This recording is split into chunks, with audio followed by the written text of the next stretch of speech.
한국교회 수많은 목사님들의 설교 중에서도 예수님의 쉬는 모습에 대해서 설교하셨던 모습, 내용들은 거의 없습니다.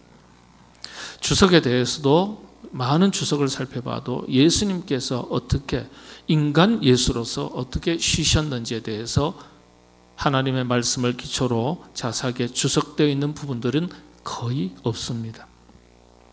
거의 없기 때문에 중요하지 않은 것이 아니죠. 성경에는 분명히 그 부분에 대해서 내용이 나와 있고 그 내용은 우리에게 유익하기 때문에 성경이 기록되어 있습니다. 오늘 본문을 보면 제자들이 하나님의 나라 복음을 열심히 가르치고 전한 뒤에 돌아와서 예수님께 보고드리는 장면이었어요. 예. 그 30절에 보면은 사도들이 예수께 모여 자기들이 행한 것과 가르친 것을 낱낱이 자세하게 보고하니 고하니 예수님께 이렇게 전하고 가르쳤습니다. 그랬더니요, 피곤하고 지쳤을 제자들에게 예수님께서 그 다음 말씀 이렇게 하셨습니다. 31절 우리 같이 한번 읽도록 하겠습니다. 시작합니다. 이르시되 너희는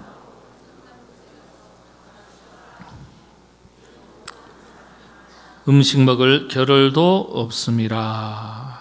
아멘. 여기서 우리가 주목해야 될 한 단어가 있습니다. 쉬어라 하셨는데요, 4가지 기준을 가지고 쉬라고 말씀하셨던 부분입니다. 마지막 부분은 제가 이전에 말씀을 좀 나눌 때 다루지 않았던 부분이니까 제가 첨가해서 더 자세하게 말씀을 드리겠습니다. 첫 번째, 제자들에게 뭐라고 말씀하셨냐 하면은 31절에 보니까 너희는 그랬습니다. 따로 그랬어요. 따로. 예. 근데 우리는 한글 성경에 이게 한계점이에요. 뭐냐 하면 원문은 이디오스 카타 이렇게 되어 있어요. 우리 헬라어 성경 원문은 이디오스 카타, 따로라는 단어가 아니에요. 이디오스 카타. 이게 무슨 뜻일까요? 이디오스는 우리 자신을 말하는 겁니다. 개인, 혼자. 때로는 조용히. 혼자 있으면 조용하지요. 혼자 있어도 시끄러운 분 계십니까? 그런 분도 계시긴 하겠지만은 대체로 혼자는 조용한 걸 말하죠. 그래서 이디오스는 개인, 혼자, 자신. 카타는 전치사인데 무엇을 위하여. 그러니까 예수님께서 뭐라고 말씀하셨어요? 따로 이렇게 말씀하신 게 아니라 정확하게는 너 자신을 위하여 이런 뜻입니다. 너 자신을 위하여 이렇게 말씀하신 거예요. 주님의 일을 하다가 지친 제자들에게 너 자신을 위해서 시간을 가지라고 말씀하신 겁니다. 자신을 위하여 자신과 일 그리고 일하는 것과 쉬는 것을 철저하게 구분 지으시고 확실하게 쉬도록 하셨어요. 너 자신을 위하여 쉬어라. 여러분들 일을 하다가 자기를 잃어버리고 일만 하다가 나중에 탈진하면 일을 잘한 게 아니라 일을 못한 것이 됩니다. 일을 잘하는 기준이 어떤 겁니까? 자기답게 일을 잘하는 거예요. 자기다움을 잃어버리고 일을 하게 되면 일은 했지만 자신은 망가지는 거예요. 자신을 돌보지 않고 일하다가 아주 건강을 잃거나 관계를 잃어버리거나 관계가 깨어지거나 자기다움에 자기 정체성을 잃어버리는 경우가 대단히 많습니다. 우리가 자기다움, 이게 본질이거든요. 철학에서 본질을 설명할 때 그것으로 하여금 그것답게 하는 것 이런 뜻이에요. 그것으로 하여금 그것답게 하는 것, 이게 본질이에요. 그러니까 우리가 본질에 충실해서 살려면 여러분 아버지잖아요. 여러분 어머니잖아요. 그러면 뭐라고 해야 돼요? 어머니답게 어머니로서 사는 거예요. 아버지답게 아버지로서 사는 거예요. 저는 목사니까 목사답게 목사로 사는 거예요. 자기답게 사는 거예요. 그게 건강하고 그게 본질적으로 건강한 거예요. 예. 그래서 그렇게 살아가지 못하면 예를 들면 한 가정의 아버지인데 열심히 가족 부양하느라고 아주 땀 흘리고 일을 했지만 아버지로서의 자기 역할을 잃어버리면 자칫하면 돈 버는 기계가 되어버리는 거예요. 그런 사람 의외로 많아요. 그렇죠?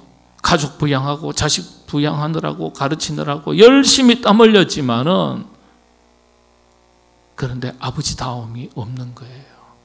그럴 때는 돈 버는 기계가 되어버리는 거예요. 그래서 주님의 본문 말씀이 따로 쉬라는 것은요, 너 자신을 위하여, 자기를 위하여 그렇게 쉬라, 그런 뜻이 됩니다. 제자들의 주된 일이 천국 복음을 전하는 것인데 누구에게 전하는 것입니까? 사람에게 전하는 거예요.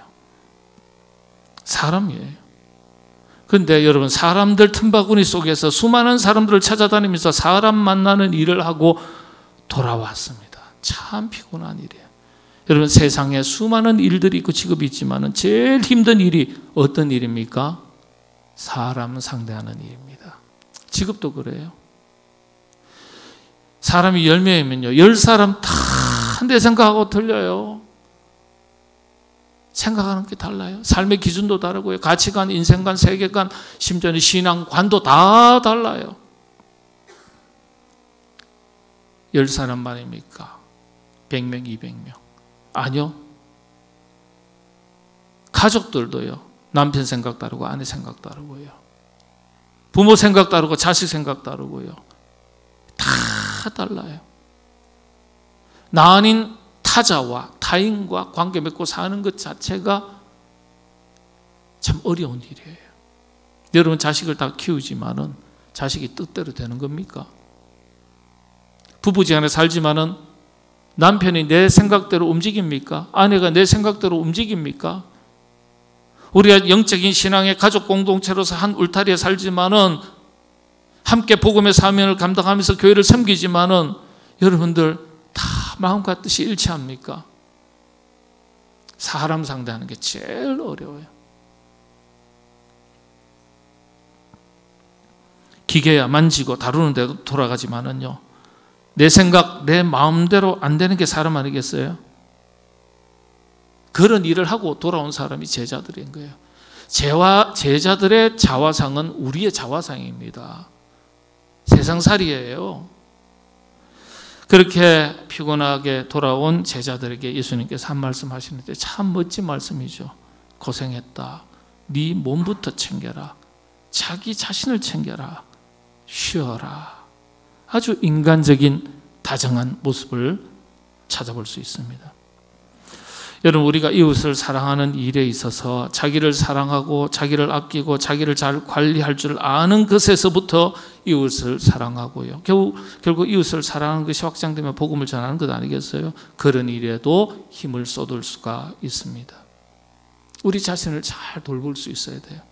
자기 자신을 잘 돌보고 관리하는 일이 참 중요한데, 여러분 자신을 잘 돌아보고 살피고 관리하는 일에 발전이 있으시게 되기를 바랍니다. 두 번째 보면은 따로 했지만 뭐라고요? 너 자신을 위해서 말씀하시되 너는 너 자신을 위해서 한적한 곳에 가서, 한적한 곳, 여러분 이 한적한 곳으로 번역을 했습니다마는 이것도 역시 더 정확한 번역, 원어의 직역을 하면 에레모스 토포스라고 그럽니다. 에레모스 토포스. 그러니까 에레모스라는 단어가 뭐냐면 광야, 고독한, 홀로 있는 곳, 외로운 곳이라고도 되어 있어요. 토포스는 곳, 어떤 장소, 지점을 말합니다. 그러니까 광야라는 거예요. 아무도 없는 곳, 한적한 곳, 그런 뜻이죠. 여러분, 광야, 어감이 좀 이상하지 않습니까? 우리는 한적한 곳이니까 부드럽게 성경을 볼 수 있습니다. 그런데 예수님께서 제자들에게 말씀하실 때 고생했다, 수고했다, 야 광야로 가서 쉬어, 이런 뜻이에요. 아무도 없는 곳으로 가서 쉬어, 이러면 좀 그래도 덜해요. 그러나 에레모스라는 이 단어는 성경 전체에서는 다 광야로 번역이 되고 있습니다. 광야예요. 한글 성경에서는 왜 한적한 곳으로 번역을 했는지 모르겠어요. 다른 부분은 전부 다 광야로 번역했습니다. 그러니까 예수님께서 제자들에게 야 고생했다. 그런데 우리 일반적인 상식으로는 아이고 수고하셨습니다. 며칠 집에서 푹 쉬고 오세요. 좋은 곳에 가서 푹 쉬고 오세요. 그렇게 말하지 않습니까? 그 제자들에게 어떻게 이야기하셔야 돼요? 아유 고생했다, 수고했다. 어떻게 해요? 집에 가서 며칠 푹 쉬어라. 이렇게 얘기하셔야 되는데 뜬금없이 뭐라고요? 너 자신을 위해서 집에 가서 쉬라가 아니라 너 자신을 위해서 광야에 가서 푹 쉬어라. 말이 됩니까? 그러니까 이 광야라는 의미가 영적인 의미에서 또 다른 의미가 있다는 뜻이에요. 여러분, 원래 이 광야, 에레모스라는 단어가 더 정확한 뜻은 어떤 것이냐 하면 아무것도 없다, 이런 뜻입니다. 광야, 아무것도 없다. 에레모스라는 원래 단어가 아무것도 없다는 어원이에요. 어원에서 나온 거예요. 아무것도 없다. 라틴어에서 유토피아라는 말이 있습니다. 유토피아. 원래 유토피아는 이상세계를 말하는 게 아니에요. 유토피아의 뜻은 뭐라고요? 아무것도 없다, 이런 뜻입니다. 우리가 기독교인이 사용할 단어가 아니죠. 네. 자, 그런데 이게 무슨 뜻일까요? 아무것도 없는 곳, 광야. 그래서 오직 누구만 있다는 거예요? 여호와 하나님. 아무도 없는 곳이기 때문에 고독한 곳, 조용한 곳이기 때문에 오직 있는 그분 여호와 하나님 한 분만. 누구를 깊이 만날 수 있다는 겁니까? 여호와 하나님, 창조주 하나님, 내 생명의 주인 되시는 하나님을 만날 수 있다, 이런 뜻입니다. 그런 시간을 가지라는 거예요. 그게 진짜 쉬는 거라는 거예요. 우리 쉰다 그러면 지친 몸을 쉬는 걸 말해요. 수많은 스트레스로부터 차단하고 내 마음이 평안하고 즐거운 곳에 가서 안식하는 게 쉬는 거라고 생각해요. 물론 그것도 맞습니다만은 예수님께서 말씀하신 쉰다는 개념은 그런 개념이 아니에요. 네.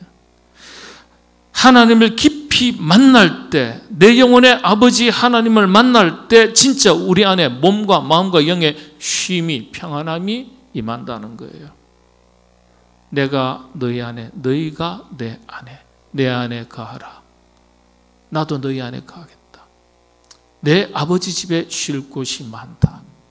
그렇죠? 너희는 내게로 와서 배우라. 나는 온유하고 겸손하니 너희가 쉼을 얻으리라. 내게로 오라 그랬어요. 우리가 주님 안에 거할 때 우리의 몸과 마음과 영이 진정한 쉼, 안식, 평안을 누릴 수 있음을 복음서 여러 곳의 성경을 통해서 우리는 알 수 있습니다. 본문이 이렇게 영적으로 아주 깊은 뜻을 가지고 있어요. 이런 부분에 대해서 영적 깊이를 가지고 해석한 분이 있는데 책도 있어요. 우리가 새길 내용입니다. 한국에선 번역이 되었습니다. 하나님은 고요할 때 임하신다. 클라우스 관트 파헤라는 독일 목사님이신데, 그리고 사모님이신 엘케 베르네라는 두 분이 쓰신 책이에요. 하나님은 고요할 때 임하신다. 이해를 돕기 위해서 설명을 드리겠습니다. 우리가 너무 분주하고 바쁘고 복잡해서 하나님의 음성을 듣지 못하고 바로 곁에 찾아오신 주님도 만나지 못하고 산다는 거예요. 그래서 우리에게 한적한 시간, 광야 같은 시간, 아무도 없는 오직 하나님 한 분만 계시는 아주 고요한 시간이 필요하다는 거예요. 이걸 강조했습니다. 우리 삶에 이런 고요한 시간과 공간이 없다는 걸 안타깝게 생각하시고 그런 시간, 그런 공간을 가질 수 있어야 된다. 이분이 그렇게 설명했습니다. 그런데 주님의 말씀이죠. 성경이 이걸 기록할 때 어떻게 표현했냐 하면 틈틈이 한적한 곳으로 나가서, 예수님께서 일을 하시고요, 공생에서 하시면서 잠깐 공동체에서 떠나서 쉬실 때 수식어 설명이 되어 있어요.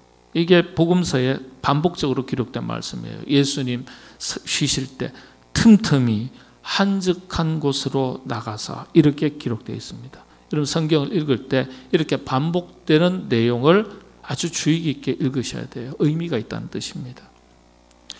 주님께서 그렇게 하셨던 것처럼 우리도 주님을 닮아서 그런 시간, 그런 공간을 가져야 우리의 영이 회복되고 삶의 깊이가 더해지고 인생의 가치를 분별하게 되고 몸과 마음과 영이 회복되는 것입니다. 그래서 고요함에는 탁월함이 있다, 그렇게 말하는 겁니다. 왜 그렇습니까? 우리 하나님은 말씀하시는 하나님이시고 우리에게 늘 가까이 다가오고 싶어 하시는 하나님이시고 우리와 관계 맺기를 원하시는 하나님이세요. 그런데 그 고요한 한적한 시간과 공간을 통해서 하나님은 찾아오시고 찾아오시는 그 하나님을 우리가 만나게 되는 것입니다. 그런데 우리 몸과 마음이요, 너무 분주해요. 우리 믿음이라는 것이 하나님과 개인적인 깊이 있는 만남이 없이, 고요한 가운데 홀로 하나님을 찾고 발견하는 어떤 이런 영적인 과정이 없이 우리의 믿음은 절대 견고해질 수가 없습니다. 그러니까 여러분, 우리가 때때로 분주한 생활 가운데서도 마음도 시간도 여유가 때로는 없는 것 같지만은 노력해서 그런 시간과 공간을 가질 필요가 있습니다. 분주한 일상에서 하나님을 깊이 경험할 수 있는 그런 고요한 한적한 시간과 공간이 마련이 되고 하나님을 더 깊이 만나게 되는 그런 은혜가 여러분들에게 넘치시게 되기를 바랍니다. 세 번째, 예수님께서 제자들에게 말씀하실 때 쉬어라. 근데 보통 우리가 쉬어라 할 때 어떻게 이야기합니까? 푹 쉬어라 이렇게 얘기하잖아요. 푹 쉬어라. 근데 우리 주님 그렇게 말씀 안 하셨어요. 잠깐 쉬어라 하셨어요. 잠깐 쉬어라. 이 잠깐이라는 단어가요, 올리고스라는 헬라어인데 간단하게 쉬어라, 정말 잠시 쉬어라 이런 뜻입니다. 잠시. 이왕이면 푹 쉬라 하시지 왜 잠깐 쉬어라 하셨을까? 이왕 인심 쓰시는 것 확실하게, 뭐 돈 드는 것도 아니고 말씀으로 하는 거니까 푹 쉬어라 하시면 듣는 제자들의 입장에서는 참 감사하죠. 내 마음을 읽어주시는 것 같으니까. 근데 의도가, 주님의 의도가 있는 거예요. 여러분, 우리가 기도할 때가 있고 일할 때가 있습니다. 일할 때가 있고 또 쉴 때가 있어요. 그렇죠. 기도할 때 일하면 우선 거예요. 쉴 때 일하면 우선 거예요. 예. 일할 때 쉬는 것도 우선 거예요. 요한복음서 9장 4절에 보면은 때가 아직 낮음에 나를 보내신 이의 일을 우리가 하여야 하리라. 밤이 오리니 그때는 아무도 일할 수 없느니라. 이게 무슨 뜻이죠? 영적인 긴장감을 늦추지 않도록 권면하시는 거예요. 예. 잠깐 쉬어라. 영적인 긴장감을 늦추지 말라라는 거예요. 그래서 이런 부분을 다른 표현으로 해석할 때는 껴있으라, 쉴지라도 껴있으라 이렇게 해석하기도 합니다. 잠깐 쉬어라. 너무 쉬다가 그만 때를 놓치거나 할 일을 잊어버리는 일이 없도록 잠깐만 쉬고 다시 일하라. 그런 뜻입니다. 아버지께서도 일하시니 나도 일한다. 주님께서 그렇게 말씀하셨죠. 그러니까 일할 때가 있기 때문에 쉬어도 푹 쉬는 게 아니라 잠깐 쉬는 겁니다.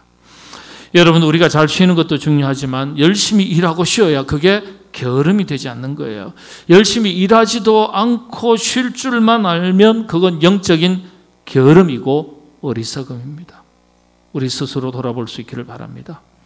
나는 나 자신은 사명에 대해서는 게으르고 먹고 있고 사는 것에는 열심을 내는 것은 아닐까? 직분과 역할과 책임과 의무에는 무감각하고 내 꿈, 내 욕망, 내 소망, 내 욕심에는 민감한 나 자신은 아닌가? 돌아보셔야 돼요. 잠깐 쉬라 했으니까 혹시라도 내 안에 영적인 게으름이 있어서 사명을 놓쳐버리고 푹 쉬는 그런 영적 나태함은 없는지 돌아보고 하나님 앞에서 열심히 쉴 줄도 알고 열심히 일할 줄도 아는 그런 그리스도인. 자, 여러분, 우리 모두가 그런 그리스도인이 될 수 있기를 바랍니다. 마지막입니다. 쉬어라 하셨어요. 광야에 따로 너 자신을 위하여 광야로 가서 아무도 없는 곳에 가서 하나님밖에 안 계시는 그곳에 가서 잠깐, 그 다음 네 번째가 쉬어라죠. 이 쉬어라. 성경이 말하는 쉼은 어떤 것일까요? 쉬어라. 우리 한글 성경에서는 쉬어라 이 단어로만 딱 번역을 했습니다. 그런데 헬라어에서는 아나파오라고 기록되어 있어요. 아나라는 단어와 파오라는 단어가 두 단어가 합쳐져 있어요. 두 단어입니다. 아나파오. 아나라는 뜻은요, 하나씩 하나씩이라는 뜻입니다. 그리고 파오라는 말은 하나씩 하나씩 돌아보면서 쉬어라. 몸이 피곤하구나 몸은 좀 쉬어야지. 아이고, 스트레스 때문에 이 마음이 복잡하고 정신 세계에 스트레스가 많으니까 정신적으로 좀 쉬어야 되겠구나. 또 내 영이 지쳤구나, 봉사하다가 탈진했구나, 하나씩 보고 쉬어라, 이 뜻이 아니에요, 여러분. 대부분 이렇게 생각하시죠? 아닙니다. 아나파우라는 단어는 그런 뜻이 아니에요. 정확하게 제가 설명을 드리겠습니다. 하나씩 각각이라는 뜻이에요. 근데 파우는 뭔지 아세요? 멈추고 정지하고 떠나라, 이런 뜻입니다. 멈추라, 일을 멈추라는 뜻인가요? 그렇구나, 일 멈춰야지. 사람 만나는 것도 좀 피해야지. 떠나야지. 예전에 보니까요, 저 광화문 내거리 보면은 큰 서점이 있는데 그 건물에요, 현수막이 막 대문짝만하게 붙어 있었어요. 열심히 일한 당신 뭐라고요? 떠나라, 이렇게 적어놨더라고요.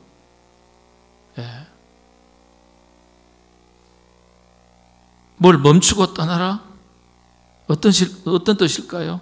그렇게 말하는 말과 틀리죠. 이 단어 아나파우라는 말은요, 뭘 멈추고 뭘 정지하고 뭘 떠나라는 걸까요? 설명을 드립니다.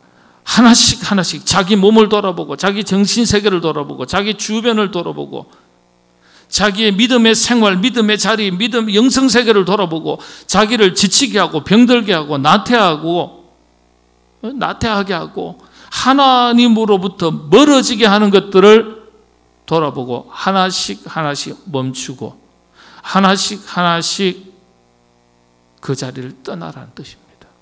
그런 뜻이에요. 이게 바르게 쉬는 거예요. 성경이 말하는 바르게 쉬는 것.